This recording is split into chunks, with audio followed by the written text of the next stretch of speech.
أغلى سرقة في التاريخ، مطلوبين دوليا وتلاتة أذكى من بعض، كل واحد فيهم بيلعب لعبته بين أكبر نصاب في العالم وأخطر لصة آثار وظابط FBI مش هيسيبهم غير لما يوقعهم. اللعبة بتبتدي والخيانة واردة في أي لحظة. عاوز تسمع الحكاية؟ جهز مشروبك اللذيذ يا صاحبي ويلا بينا. بس قبل أي كلام صلى على النبي عليه أفضل الصلاة والسلام ويلا بينا نبدأ الفيلم. وبيبدأ الفيلم مع أخبار بتحكي عن قصة الحب المأساوية اللي كانت بين القائد الروماني أنطونيوس وكليوباترا ملكة مصر، وبنعرف إن الاتنين انتحروا لأنهم كانوا مش عارفين يعيشوا مع بعض. وكمان بنعرف إن أنطونيوس قدم لكليوباترا 3 بيضات من الذهب في يوم فرحهم علشان يعبر لها يعني عن إخلاصه ليها، وعدى على الكلام ده قرون والناس كانوا فاكرينها مجرد أسطورة. لكن في سنة 1907 في مزارع قدر يلاقي 2 من 3 بيضات في مكان قريب من القاهرة، لكن البيضة التالتة كانت مفقودة ومفيش أي حد يعرف أي حاجة عن البيضة. وبنعرف إن أول بيضة موجودة في متحف مشهور في روما، وأما البيضة التانية اتباعت في المزادات. وفي نفس الوقت ده بنشوف شخص بيقدر يصنع بيضة مزيفة شبه الأصلية بالظبط. وبعد فترة في مدينة روما بيوصل للمتحف عميل من مكتب التحقيقات الفيدرالية اسمه جون مع عميلة من الانتربول اسمها داس، لأن جون وصلوا معلومات إن واحد من أكتر لصوص الأعمال الفنية المطلوبين في العالم واللي اسمه نولان بوس وناوي يسرق البيضة من المتحف. ولما مدير المتحف سأله هو عرف المعلومات دي منين، بيرد عليه جون وبيقول له إنه عرفها من الفيل. وبيتكلم المدير مع المحققة داس وبيقول لها إن الفيل ده يعني مجرد قصة خرافية علشان يخوفوا بيها الناس. وبيوصلوا للبيضة وبيلاقوها لسه في مكانها، وبيطلب جون جهاز استشعار حراري وبيستخدمه علشان يكشف عليها. وبيقول لهم إن البيضة متلية بالذهب من عيار 18 واللي المفروض يعكس الإشعاع، ويعرفهم الحرارة المفروض تكون حمراء مش زرقاء. وبياخد جون مشروب غازي من طفل صغير وبيحطه على البيضة وبتبدأ تسيح، وبيكتشفوا إن البيضة مزيفة. وساعتها بيشغلوا جرس الإنذار وبيقفلوا باب القاعة. وبيكون نولان موجود معاهم في المتحف وبيحاول يهرب بعد ما سرق البيضة الأصلية. وبيحاول جون يقبض عليه لكن بيقدر يهرب منه، وبيشوف جون الخريطة بتاعة المبنى وبيعرف مكان الخروج. وبيكون نولان شخص ذكي جدا وسريع وبيستخدم حركات ذكية والحراس مش بيقدروا يمسكوه، وبيقدر يهرب منهم كلهم. لكن فجأة بيلاقي جون قدامه وبيهدده بالمسدس وبيعرفه إنه هيقبض عليه وبيطلب منه يسلمه الشنطة. وبيحاول نولان يخدعه وبيقول له إنه مش معاه الشارة بتاعته، وهو كده ما يعرفش هو ظابط فعلا ولا حد شرير. وفي اللحظة دي بتوصل داس علشان تقبض على نولان، ولكن نولان بيوقع المسدس من ايد جون وبيحاول يهرب، لكن جون بيهجم عليه وبيقعوا هما الاتنين من الشباك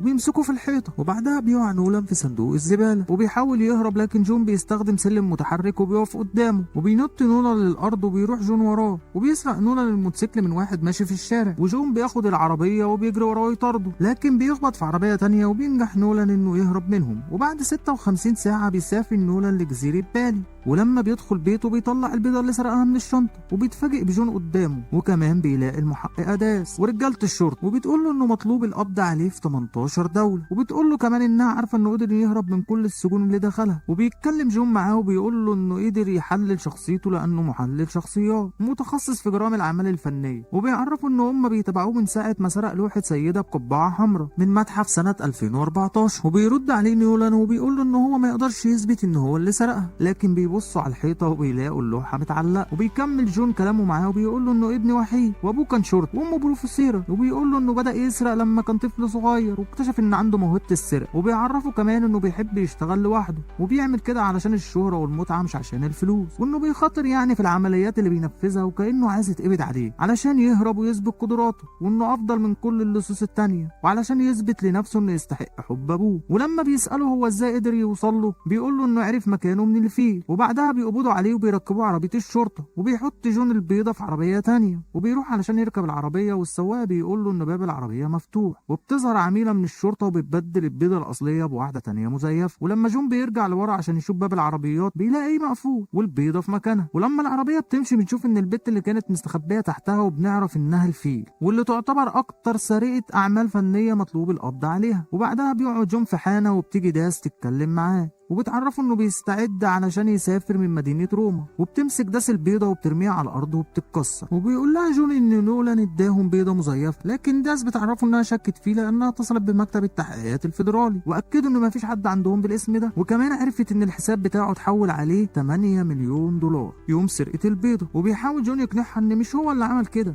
لكن داس مش بتصدقه وبتقبض عليه. وبعدها بيحبسوه في سجن موجود في روسيا، وبيتفاجئ لما بيلاقي نولان معاه في نفس الزنزانة. وبيتكلم نولان مع جون وبيقول له انه الفيل قدرت تخدعه هو كمان وتسرق البيضه، وبيحكي له ان في ملياردير مصري عارض 300 مليون دولار اللي يقدر يجيب الثلاث بيضات قبل فرح بنته اللي اسمها كيلوباترا. وبيسالوا جون ازاي كان هيعمل كده والبيضه الثالثه مفقوده، وبيفهموا نولان انه كان هيسرق البيضتين وبعدين ربنا يسهل هيدور على البيضه الثالثه. وبيقول له كمان ان البيضه الثانيه موجوده عند تاجر اسلحه اسمه صوته، واللي معروف عنه انه بيحب يخنق الناس لان ابوه حاول يخنقوه وهو صغير. وكمان صوته بيعمل حفله تنكريه كل سنه في البيت، وبيته ده في خزنه سريه موجود فيها البيضه الثانيه، وهو كان زمانه بيسرقها دلوقتي لولا ان في ضابط وقف في طريقه. وبيقول له جون ما يقولش انه ضابط لان الناس اللي حواليهم لو عرفوا كده هيقتلوه. وبيقوم نولان ويعلي صوته وبيقول لهم ده مش ضابط ده محلل شخصيات. وفجاه بيجي واحد من المساجين وبيرازي جون وبيوقع طبق الاكل عليه، وساعتها جون بيقول له انه مش عايز يدخل في خناقه معاه، لكن المسجون بيضربه ويوقعه على الارض، وبيدخل الحراس وبيمنعوا المشكله. وبعدها بيتخانق جون مع نولان وبيعرفوا انه لو عمل كده تاني هينتقم منه، وبيجي الحراس ياخدوهم علشان يقابلوا النقيب، وبيتفاجئوا لما بيلاقوها الفيل. يكون دي اول مره نولان يقابل المنافسه بتاعته. وبتتكلم الفيلم مع جون وبتشرح له انها بعد ما سرقت البيضه منهم حطت في حسابه 8 مليون دولار، وكمان قدرت تخترق المكالمه مع مكتب التحقيقات وترد على داس وتقول لها ان مفيش عميل عندهم اسمه جون. وبكده جون بقى مشتبه فيه وبيدخل السجن، وبتقول لهم انها معاها البيضه الاولى وبعد يومين هيبقى معاها البيضه الثانيه. وكمان بتطلب من نولان يقول لها على مكان البيضه الثالثه لانه هو اللي عارف مكانها، وفي المقابل هي هتخرجه من السجن وتديله 10% من الفلوس. لكن نولان بيرفض وبتقول لهم انها ترجع لهم تاني لما البيضه الثانيه تبقى معاها، وساعتها ممكن يغير رأيه. وبعدها بيحاول جون يقنع نولان انهم لازم يتحدوا مع بعض علشان ينتقموا من الفيل ويدخلوها السجن، وبيبداوا يفكروا في خطه للهروب من السجن علشان يوصلوا للبيضه الثانيه قبلها. وبالليل بيتكلم جون مع نولان وبيقول له انت ازاي اتحولت من ابن ضابط لسارق، وبيحكي له نولان انه لما كان عيل صغير ابوه اتهموه في سرقه الساعه بتاعته، وكان بيحب الساعه دي اكتر من اي حاجه، وهو قال له انه ما سرقهاش، لكن ابوه ما صدقوش وقعد فتره مش بيتكلم معاه. وابوه في يوم رجع البيت بعد ما لقى الساعه بتاعته، ورغم كده ما اعتذرلوش، ومن بعدها اتحول لسارق. وبيجي تاني يوم وبيبداوا ينفذوا خطه الهروب، وبيحطوا صابونه جواها محلول تنظيف مصنوع من حمض النتريك، وساعتها بيحصل انفجار وبتحصل فوضى في المكان. وبعدها بيضربوا الحراس وبيهربوا منهم، وبيلاقوا الباب مقفول، وبيطلع نولان المفتاح اللي قدر يسرقه من الحارس وقت ما كان جون بيتخانق مع المسجون. وبيخرجوا لساحه السجن وبيقدروا يوقعوا الحجاره ويهدوا السور اللي بنوه، وبعدها بيمشوا على السور وبيكون ضيق جدا وممكن يقعوا من عليه، ولكن بيقدروا يعدوا من عليه وبيضربوا الحارس، وباقي الحراس بيشوفوهم وبيضربوا عليهم نار. وبيروح نولان يضرب الحارس ويركب الطياره الهليكوبتر، وبيضرب جون نار على الحراس وبيقدر يقفل عليهم البوابه، وبيجري علشان يركب الطياره، لكن الحارس بيفجر الجسر، وبيقدر جون يمسك في حبل على اخر لحظه وبيطلع، وبيضرب نولان نار على الحراس بالسلاح اللي في الطياره، وبيجري جون وبيركب الطياره معاه، وبيضرب الحارس صاروخ على الطياره، لكن جون بيفتح الباب وبيخرج من الناحيه الثانيه، وبيقدروا يهربوا من السجن. وبعدين بتروح الفيل لمكتب التحقيقات في لندن وبتربط الموظف وبتستخدم الكمبيوتر بتاعه علشان تبعت رساله لداس، وبتعرفها ان جون ونولان هربوا من السجن وهيروحوا يسرقوا البيضه الثانيه. وبيروح نولان وجون يقابلوا صديق نولان اللي بيساعدهم وبيجيب لهم طياره، وبيتكلم نولان مع جون وبيشرح له الخطه، وبيقول له ان الاوضه اللي موجود فيها البيضه الثانيه تحت حراسه مشدده جدا، وكمان كل مدخل بيكون عليه 2 حراس وبيبدلوا بحراس غيرهم، وهيبقى قدامهم اقل من دقيقه علشان يتحركوا في وقت التبديل، وكمان في كاميرات مراقبه على اعلى مستوى. وبيقول له على المشاكل اللي هتقابلهم، واول حاجه ان باب الخزنه مصنوع من مواد قويه جدا، والطريقه الوحيده لفتحها هو التعرف على صوته وملامح صوته، وبيعرفوا انهم هيوصلوا لصوته وملامح صوته عن طريق التكنولوجيا. وتاني مشكله ان في رمز بيتغير كل 6 دقايق على تليفون صوته، وعلشان كده لازم يسرقوا التليفون بتاعه، وكمان لازم ياخدوا بصمه صباعه، وبيوصلوا لبيت صوته وهم متنكرين على اساس انهم ضيوف في الحفله التنكريه. وبيمثل نولان انه واحد من الخدم علشان يقدر ياخد بصمه صباع صوته. وبيشوف جون الفيل في الحفله هي كمان، وبيبلغ وقتها نولان بوجودها، وبيروح يتكلم معاها ومش بيعرفها انهم موجودين هنا علشان البيضه الثانيه، وبيقول لها انه هنا علشان يثبت يعني ان هو بريء ويتقبض عليها. وبعدها بيرقص معاها علشان يشغلها وما تقدرش تسرق البيضه قبلهم. وبيقدر نولان انه ياخد الكوبايه اللي عليها بصمات صوته، وبيشوفهم صوته وهم بيرقصوا مع بعض، وبيحس بالغيره، وبيروح يطلب من الفيل انها ترقص معاه، وبيسيبهم جون وبيخبط في صوته وهو ماشي، وبيقدر يسرق منه التليفون. وساعتها بتوصل المحققه داس للحفله، وبيخبط نولان في جون وبيوقع عليه المشروب، وبيمثلوا ان حصلت بينهم مشكله. وساعتها بيعتذر المسؤول عن تنظيم الحفله، وبيطلب من نولان نولان يوصله للحمام، وبيقدر نولان يخترق كاميرات المراقبه ويثبت الصوره علشان حراس المراقبه ما ياخدوش بالهم من اللي هم بيعملوه. وبيجي معاه تبديل الحرس وبيقدروا يعدوا منهم وبيدخلوا الاوضه من غير ما حد يشوفهم، وبيستعدوا علشان يفتحوا الخزنه وبيخبطوا في بعض والكوبايه بتقع تتكسر. لكن بيقدر نولان يلاقي قطعه الازاز اللي عليها البصمه، وبينجحوا انهم يفتحوا التليفون بالبصمه وبياخدوا منه الرمز اللي محتاجينه. وبعدها بداوا يستخدموا البرنامج اللي معاهم وبيفتحوا الخزنه بصوره وصوت صوته. وبعدها بيلاحظ حراس المراقبه ان الخزنه اتفتحت، وبيبلغوا حراس الامن، وبتوصل لهم داس قبل ما يدخلوا يسرقوا البيضه، وبتهددهم بالمسدس، وبيقول لها جون انه موجود هنا علشان يثبت براءته بعد ما الفيل خدعته، وبتديله داس سلاسل حديد علشان يقبض على نولان، وبتقول له انه لو ما عملش كده هيتقبض عليهم هما الاثنين. وبيمثل جون انه ربط ايدين نولان وبيوقع المسدس من ايدها، وبيدخل هو ونولان الخزنه. ولما بيوصلوا عند البيضه بيلاقوا الفيل قدامهم ووصلت قبلهم، وبيقول لها جون هنا ان هو هيقبض عليها. وبعدين بتتحداه الفيل وبيبدا قتال عنيف قوي بينهم، وبتقدر الفيل تضرب نولان وجون وبتمسك عصايه وبتحاربهم هما الاثنين. وطبعا بيحاولوا يدافعوا عن نفسهم ضدها، لكنها بتقدر تتغلب عليهم وبتربطهم بالسلاسل الحديد. وفي اللحظه دي بيوصل صوته والحراس، وبيقول له نولان ان الفيل هي اللي سرقت البيضه، وبتسلم الفيل البيضه لصوته. وبنعرف انها كانت متفقه معاه وعرفته ان نولان وجون هيحاولوا يسرقوا البيضه، وبيقبض عليهم صوته هما الاثنين وبيحبسهم. وبتتكلم الفيل معاهم وبتعرفهم انها اتفقت مع صوته علشان يشتغلوا مع بعض، وبتطلب من نولان يقول لهم على مكان البيضه الثالثه، لكن نولان بيرفض يقول لها حاجه. وساعتها الفيل بتبدا تعذب جون وتكهربه علشان نولان يعترف، وكمان صوته بيخنقه من رقبته وكان هيموته. وبيقرر نولان يعترف على مكان البيضه